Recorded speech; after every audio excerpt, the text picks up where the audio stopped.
Welcome to our 54th episode of Reaching Minds, Thoughts for Your Life's Journey. In this podcast, we will be exploring our own narrative with risk and how risk can make us feel fearful and limit our growth and development. We will be also dissecting the success equation, a set of strategies, attributes and determination from the book Undeterred, written by Claudia Crawley, my guest today. Now, Claudia, who I've known for a number of years, is a formidable person. She owns her own space as an executive coach, mentor, award-winning author, and has been a long-standing involvement with anti-racism, gender, and race equality. Claudia runs her own business called Winning Pathways Coaching, which she set up in 2010. She is also the alumni of Cherie Blair Foundation for Women, assisting women business owners to internationally to develop, lead, and thrive. Claudia's mission is to change the world one woman at a time. Welcome, Claudia. Hi, thank you for having me. I guess, Claudia, what got my interest for us to do this podcast was your recent post on LinkedIn around when we fear failure. And when we fear failure, we avoid risk and we avoid growth. Tell me, what was the observation and the experience that led you to say this? Well, over the years, I've coached a lot of women who are quietly holding themselves back from progression. And they may hesitate to apply for promotion or take on a stretch project or make a sideways move into something which is going to be a bit more competitive. And on the surface, this looks like caution. In reality, it's fear. Fear of not getting a role, fear of being exposed, fear of failure. And when we peel back the layers, the fear is rarely about the role itself. At the core, it's often about something which is a bit more fundamental, like fear of reputational damage, fear of losing credibility, or even fear of losing everything. And for many women, it's not a temporary setback. It's interpreted as the loss of something that's deeply important to them. And now my coaching, the work actually involves reframing failure through a different lens. And we examine it not as a standpoint, but as a source of insight, learning, strength development, and growth. Because failure and success they're like two sides of the same coin, I should say. They're partners. There is no meaningful success without failure along the way. If I give you some examples, because there's loads of them in history. You take Oprah Winfrey, everybody knows Oprah, and that's why I chose her. She faced early career setbacks, and that included being demoted from a news anchor role. And instead of stopping, she built her resilience, she learned from those experiences, and she grew into a global icon with the Oprah Winfrey Show, which I'm sure we all know. And also, she built her own network, which is still going. And then we've got J.K. Rowling, she of Harry Potter fame. She endured poverty, single motherhood, and multiple rejection before Harry Potter actually transformed her life and literature. And what some people would label failure became the very foundations of her resilience, her courage, and her growth. If either of them had allowed these early setbacks to define them or hold them back, the world would be much poorer for it, wouldn't it? Completely agree. Yeah. Yes. Yeah, I think it is the way of, learning from your failures. And one of the things, I guess, from my perspective over the last 30 years is the sort of focusing so much on positivity that sometimes people haven't grasped that failure is a part of the journey in building your own kind of resilience. It diminishes you at the time. Sure, we can, we've all had failure where we've lived with it and been uncomfortable with it. And it's always been a point of growth and development if we recognize it and build on it. I think our society somehow sees failure, or at least from my perspective, as a negative. Yeah, I I totally agree with agree. you. It's about us reframing failure and just Yes, looking at it from a positive angle yes, and embracing it. It is, as you yes, say, it's yes. absolutely part of that journey. And the reason the reframing it and living with it and being with it, it is uncomfortable. And, as I would say to my daughter, it's not forever. That too shall pass. And we're gonna touch on your book, Undeterred, in a minute. But one of the things I want to kind of touch on is, taking things at a macro level, in terms of race and gender equality. Okay. How do you think some of the corporate landscape have changed today from what they were, let's say, 10 years ago, from your experience? Oh, there's definitely been a change. I mean, that corporate and public sector, and it's not been in a straight line, and it's certainly not been in a way that guaranteed progress. When I began my career in criminal justice a long time ago, and then later in social work, Black and brown women in leadership were exceptionally rare. In fact, I was the first Black woman appointed to a managerial role in the Inner London Probation Service, and only the second one nationally. And in the 1980s, career progression for Black and brown professionals required collective struggle. So equity wasn't assumed.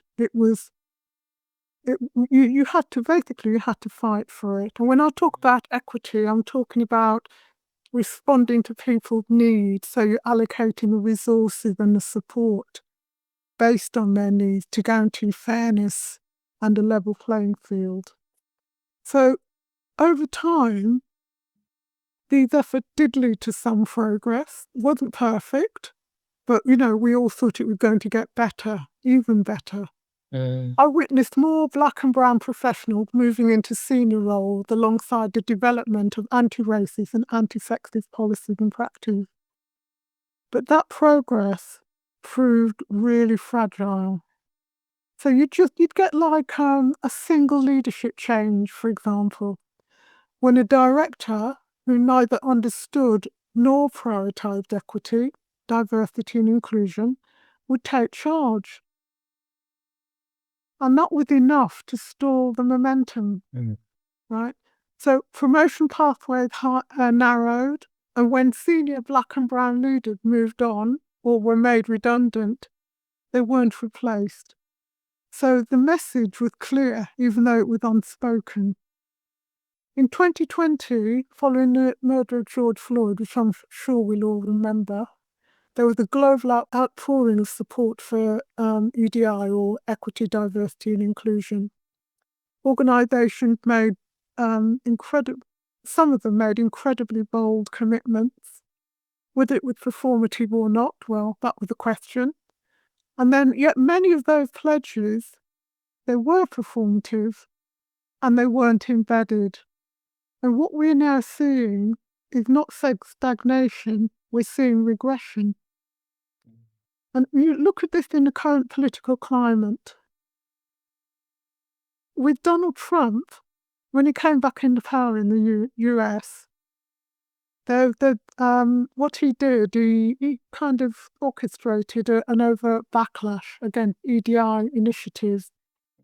And in the UK, Reform UK had been explicit about wanting to dismantle EDI programs within councils and government should they gain power. Now, if the US experience is anything to go by, some organisations in the UK will quietly follow suit. Well, we'll see.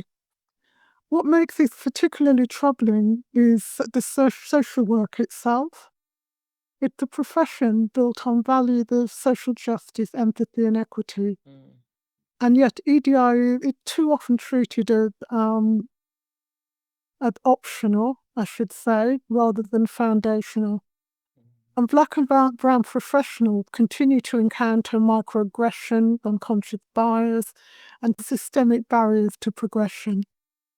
I've been coaching Black and brown women for a while, not exclusively, by the way, but I coach a lot of them, and they experience these barriers. I've even heard recent anecdotes of social workers participating in the October March led by Tommy Robinson, which actually speaks volumes about the depth of the challenge. Wow. So yes, just to go back to where we started, the landscape has changed. There has been progress, but it's uneven, it's reversible, and it's increasingly contested. And without sustained leadership commitment, EDI, it doesn't embed, it erodes. And when it erodes, those most affected are the very people organisations claim to serve and support. And one thing to add is that social work is a female-dominated profession and has many women in leadership roles, many, many women. But what I've noticed is that men are often disproportionately represented at the top. And that says a lot. I think it's similar in education, and I would sort of say it would be similar in the NHS as well, that there's a system of women get so far and then there's a disappearance around that. And we know that systemically, the world is, as you were saying, uneven, and how much, some organizations continue to work and others probably falter. I want to kind of turn our focus a little bit into sort of some of the internal aspects that Black and Asian women might experience, like mental saboteurs you mentioned in your coaching work. And what is the most common form of negative self-talk that you see undermining ambitious women of color? And what would you say to them as you coach them to turn that around? Okay. Rather than turn it off, I think to turn it around, really. I'm not sure we can turn it off. I don't think we can turn it. No, I don't think so either. Yeah, it's a great question, actually, Nita. I love this question. A significant part of my coaching actually focuses on developing mental fitness, as you said. And what I mean by that is the capacity to respond to challenges with greater resilience, clarity, and less stress. Yeah. So just like physical fitness, mental fitness is about training. Obviously, we train in the mind. We build new neural pathways that support more constructive responses while weakening the ones that fuel unhelpful thinking. So over time, this leads to stronger performance, improved well-being, and healthier relationships. Now, the most common form of negative self-talk that I encounter in my coaching, and I see this undermining ambitious women, women who are very, very capable, quite talented. And so it could be some version of, I'm not good enough. That is very common. And it often shows up as, I'll get found out, which is closely linked to imposter syndrome. Or, I'm not ready yet. Yeah. And of course, the classic, I'll fail if I go for it. There comes the fear of failure. Now, for Black women in particular, another deeply ingrained belief that frequently surfaces is I have to prove myself. I have to prove myself. Very common. And this can drive a relentless pursuit of more qualifications, more credentials, more evidence of worth before feeling that they are ready for promotion or progression. And this is one I can identify with. I have lots of qualifications, including an MBA, yeah, which I actually didn't need, but there you go. There you go. And the irony is that many Black women I work with are already significantly more qualified and capable than their peers. And yet we know that qualifications alone don't guarantee promotion or opportunity, particularly in systems where bias still operates. What does qualify? So given what you're saying is, you don't need to have that MBA or that qualification. What do you think? Or no, let me rephrase that. How can Black and Asian women get out of their own way so that they can fully embrace Yeah, what they have? yeah. Well, you can't change your thought pattern Yeah, if you haven't learned to recognize it. right. So first, you have to start. You start by building awareness of that, of your thought pattern. And the goal is not to eliminate negative thoughts, because as we said at the beginning, you can't do it. They're human. We all have them. Doesn't matter who we are. The goal is to stop letting them run the show. And once a woman learns to identify that inner saboteur voice and all the feelings that come with it, she can consciously shift into a more grounded, emotional, and compassionate response. And from there, we focus on strengthening the part of the mind that leads with perspective, self-trust, and intentional action. Because when mental fitness improves, women stop over preparing out of fear, and they start trusting their readiness. And they make career decisions from confidence rather than from self-protection. When they make that shift, Yeah. it's often transformational. I think what this speaks to me is, as you describe it as a coach, is the ability to make different choices, make a choice so that rather than, as you say, rather than from a place of fear, even if I decide I was going to make a decision based on fear, it's a choice I'm making. Whereas it's about giving women the sort of the mental capacity, the neuroplasticity that you're talking about, to choose something that works for them, as opposed to, oh, this is what I'm comfortable and familiar with. Yeah. It's about making better choices, isn't it? It's about making choices that are going to improve things for you and for those around you, actually. Because we're making choices all the time. Even if we decide not to choose, we're still making a choice. And when you get in the negative self-talk, you can sit with it, allow it to stress you out. Yeah. So it will impede your performance, do all sorts of negative stuff. But Yeah. then you make a decision, I'm not going to sit with it, this is what I'm going to do to Yeah. change things.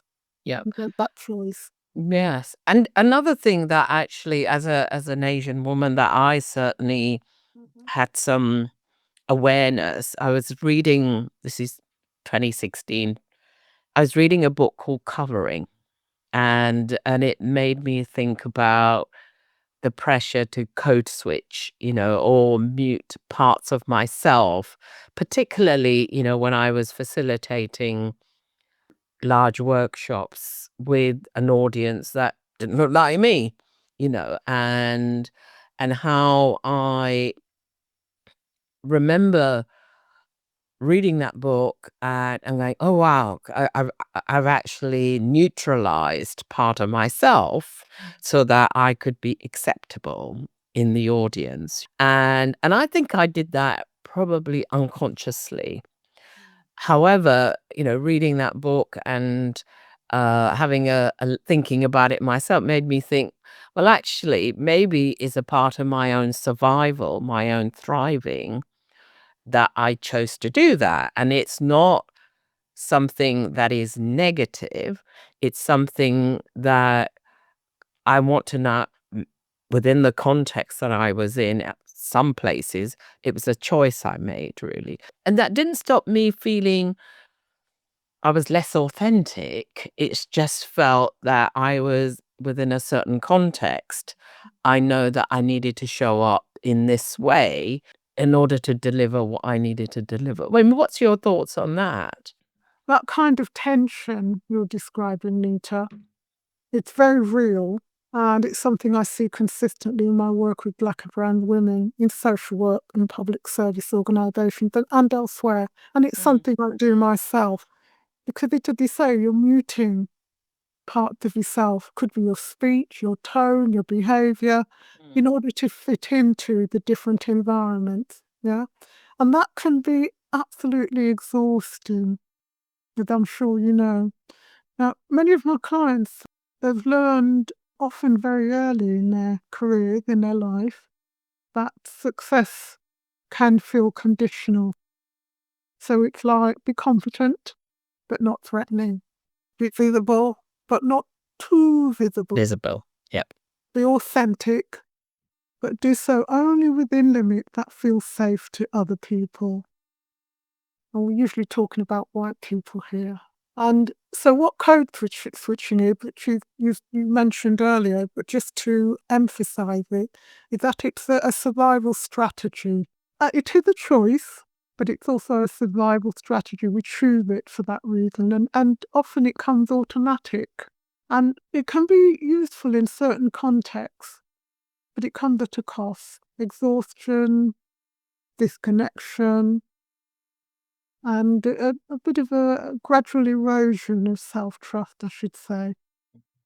When I am coaching people, I don't frame this as a simple choice between being professional and being authentic, because that sets up a false opposition, because professionalism isn't neutral, is it? It's No. culturally defined.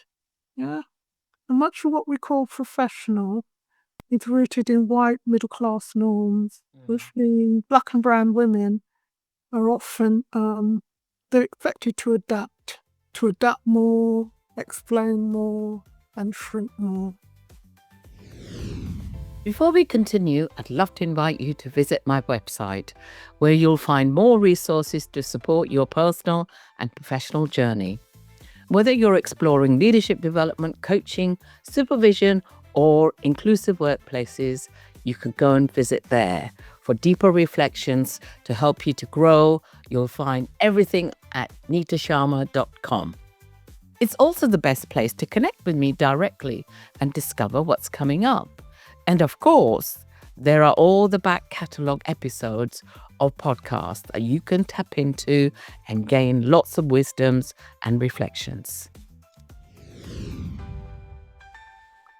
The work, therefore, is about intentionality rather than performance. I help clients get clear on who they are at their core. And we do that by identifying their values, their strengths, their leadership style. And then they decide when and how they adapt, rather than feeling compelled to do so automatically. And that shift alone is incredibly powerful, because it moves them from self-protection to self-creation, self-authorship. And we also talk honestly about context and risk. So authenticity doesn't mean disclosing everything or ignoring organisational truths. Yeah, you have to take those into account. Yeah. It means choosing alignment over assimilation. Yeah. It means asking, what parts of me am I muting out of fear rather than strategy? And what would it look like to bring more of my voice, my perspective, and my authority into this space? without apology, but asking those questions, coming up with the answer. Over time, my clients learn that they don't need to dilute their identity to be credible. They've got a strategy for it. They learn how to occupy professional spaces with confidence, with boundaries, and with what I would call cultural integrity. And when that happens, professionalism stops being about fitting in and starts being about leading with clarity, with presence, and crucially, with self-respect. And choice, I think it's in there as well for me. I think choice is also an important element of that. I mean, we could have a whole podcast on authenticity, because I just think when I hear individuals, talk about authenticity as if there's a common understanding of it. And I don't think there is one understanding of authenticity. I think it means different things to different people. And I love the work that you're doing with your clients, is getting them to say, well, what context can I want to show up and be okay with that. And it's about, for me, doing it consciously as opposed to fitting in. And one of the things that I know, I was looking for this, is Brene Brown, who I'm sure you know. Yeah. Years ago, this is going back a long while, one of the things she often talks about is the 5 Ps: pleasing, proving, performing, pretending, and perfecting. And I know, as a woman of color, I've done all of that, in a way that, if I do this, then I can be perceived in a particular light. And it's about, well, for me now, I am very conscious of it. I don't need to do this, because when we stand tall and grounded in ourselves, I think we become less conditional of how we need to show up. But that's what I think anyway. And the work that we do with our clients is to do that, really. Yeah, absolutely. Yeah. And so I also want to come back to what I said at the beginning, Claudia, about the success equation, in your book. And I was fascinated in reading about the 10 women's journey and how they got to where they got to. Tell us a little bit about your acronyms of determination, resilience, resistance, and purpose. And how did you arrive at that as a concept? I think, can I give you a little bit of background to the book? Yeah, sure. Get me into that. I had like an aha moment when I decided to write the book. But there is a context. I have to give you the context of it.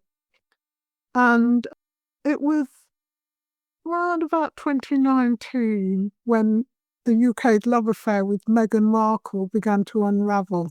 Smart, confident, accomplished, dual heritage, but foreign. And she dared to marry into the royal family. And we all know that's an institution with a very narrow mould for what royal women are expected to be. She didn't fit the mould. And I remember thinking, it's only a matter of time that before this unravels. And sure enough, the narrative shifted. And I watched, almost in disbelief, but not surprised really, as the tabloids began to spin increasingly hostile stories about her, painting her as difficult, demanding, even aggressive. And old stereotypes resurfaced, repackaged for public consumption. And yet it was obvious how much of an asset she could have been, someone who reflected modern multicultural Britain and brought intelligence, warmth, and global credibility. So what struck me most was how familiar it all felt. I'd seen this pattern repeatedly in organisations that appoint a Black woman into leadership. Initially praise, followed by heightened scrutiny, then character assassination when she refuses to conform and contort herself to fit the expectations. And Megan was never going to do any of that. And I became really affected by what was unfolding, like really affected. I really felt for her.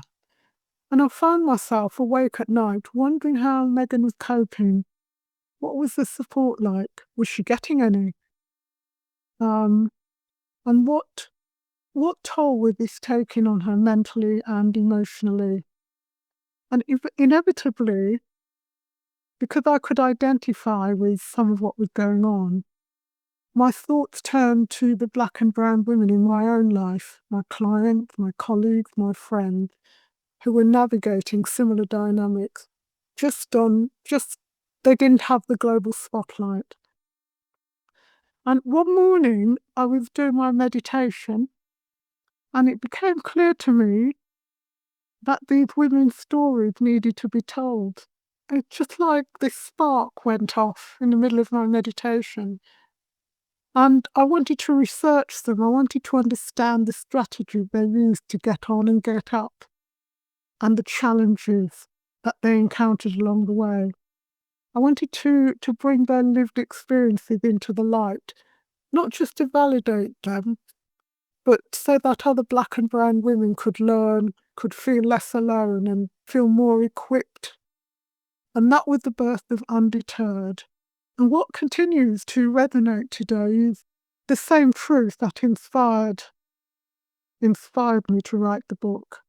Because talent isn't the issue, capability isn't the issue. The real work is about navigating systems that were never designed with us in mind, and doing so without losing yourself in the process.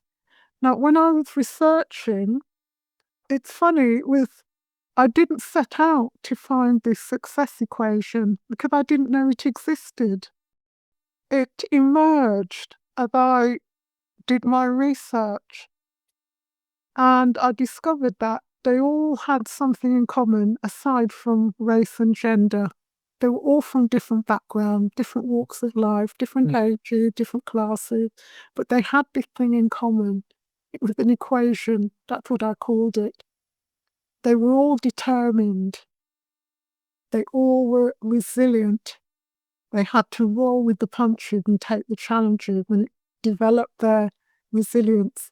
They were all resistant. They didn't accept what was happening to them. They found a way through. And they all had a purpose. And that was the thing that kept them going, the purpose. It gave them direction. When things were really bad, that was the thing that kept them going. And I discovered that through doing research. And, since writing the book, I've discovered another piece to that equation, and it's a third R, and it's reinvention. Because careers don't take not a linear process. Not at all anymore. Okay. Up and down. Yes. And you do have to reinvent yourself along the way. And these women have. And I can't work out how I missed it. How did I miss it after writing the book? But it became clear afterward. Maybe I should do an update. Who knows? Having read the book, I can certainly recognize the determination, the resilience, the resistance, and the purpose. And in fact, I think on some levels, I recognize my mother as a migrant who came in to live in the UK with very little English that she spoke at the time, that how she even, as a part of her, she wouldn't have put it in those words, but she had those elements in there because I think, she wanted a certain life for all of us. And I think purpose is like your Northern Star. You don't lose it. It's not something, it might shift a little bit. However, it's still there as a guiding principle for you to have when everything else is collapsing. Now, one of the other things that I want to sort of touch on is about the role of allies, how allies can play within an organizational context, or maybe even in your friendship groups as a way of supporting. Because what I read in the books is some of the women had in the Undeterred book, they had people around them who supported them, who are allies for them. What's your kind of perspective on that? They say no woman is an island. It's true. We do need that support network.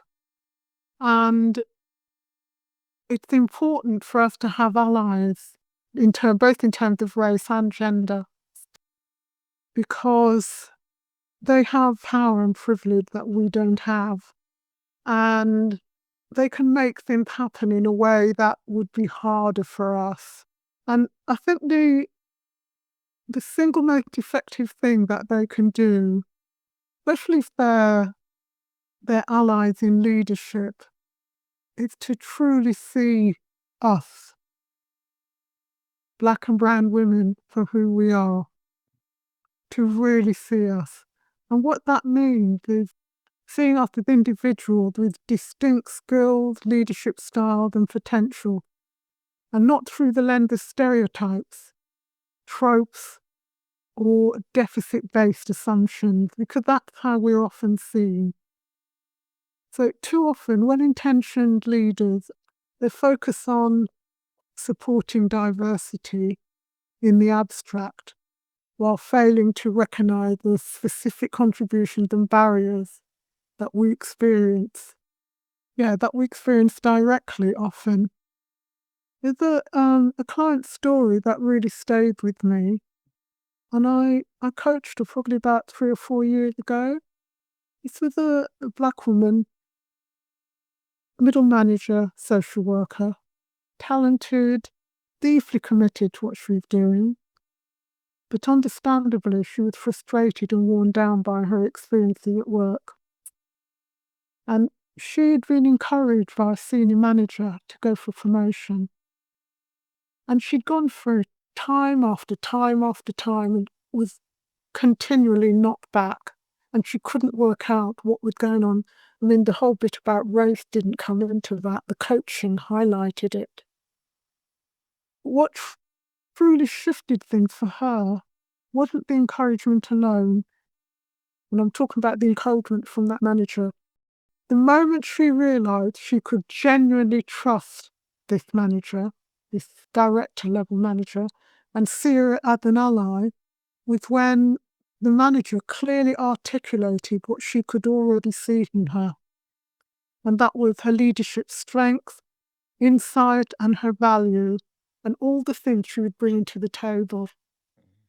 And she didn't speak in vague reassurances. She named it. She made this woman's contribution visible. And that act of recognition was powerful.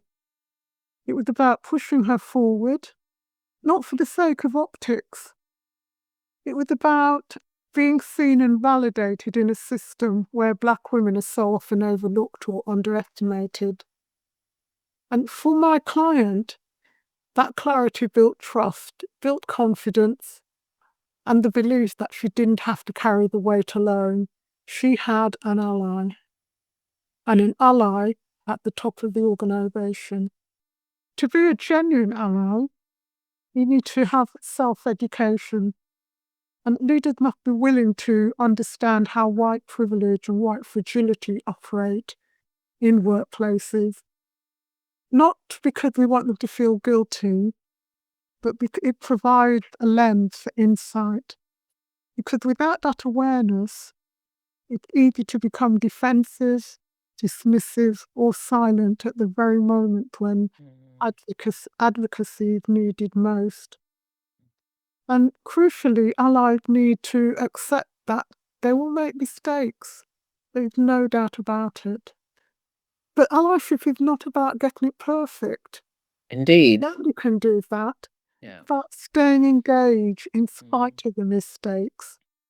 And when missteps happen, the work to be done is to listen, to reflect, to use the learning and do better, rather than retreating or becoming discouraged. When leaders combine that self-awareness with action, challenging bias and microaggressions when they see it, fostering talent, using their power to open doors, allyship moves from intentions to impact.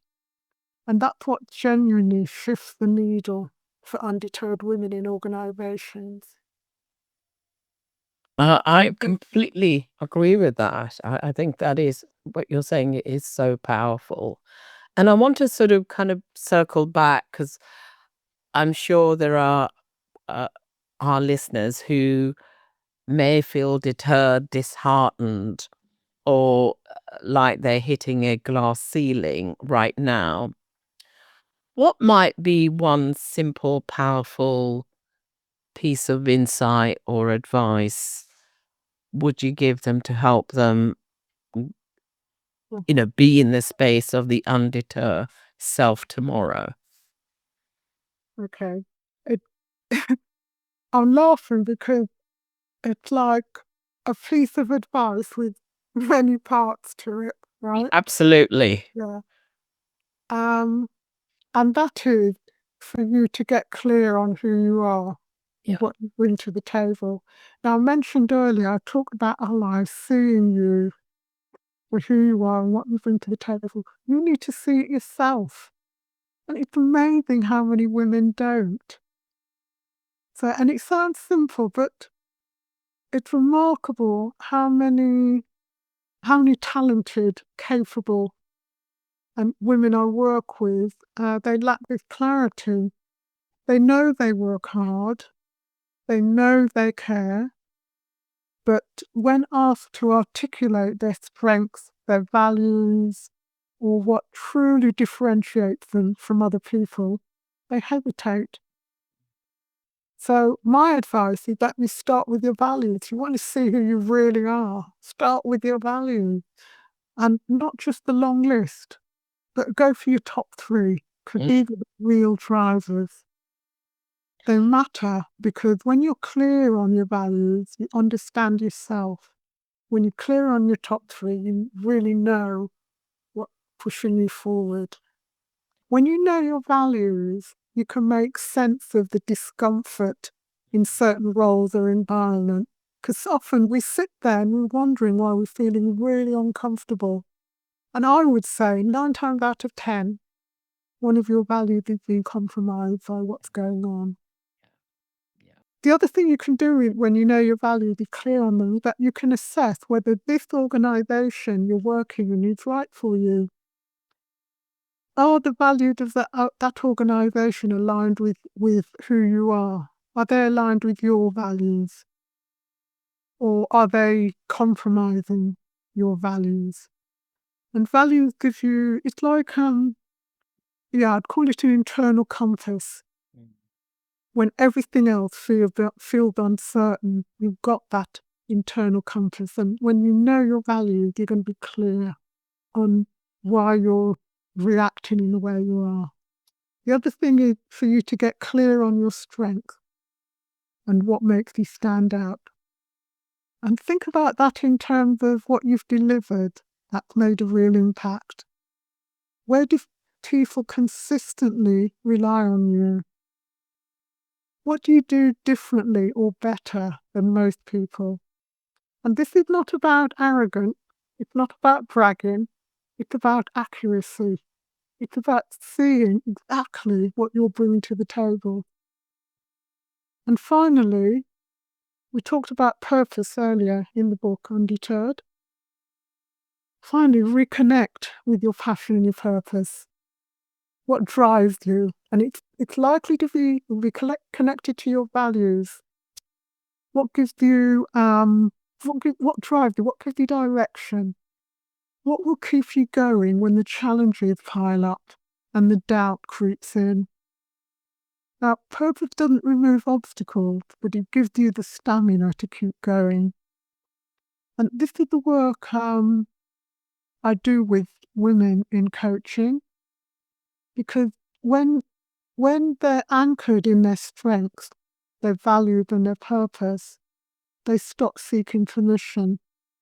They know exactly who they are and they remember it. And that's how you step back into your undeterred self. Yeah. And your own power. Yeah, into your own power. Nice. Absolutely. Yeah, absolutely. I had a talented but frustrated black woman client who was continuously not back for promotion. And when she discovered her strengths, her values, her passion and her purpose, it gave her the courage to actually apply for that promotion again, and she got it. And I actually think it was the confidence she got from knowing who she is. Yeah. And knowing what an asset she would bring into this organisation and would continue to do so in a senior role. I think that was a real game changer for her. I think what you describe, Claudia, I think those are value, know who you are, know your purpose, are elements which are very powerful because it enables you,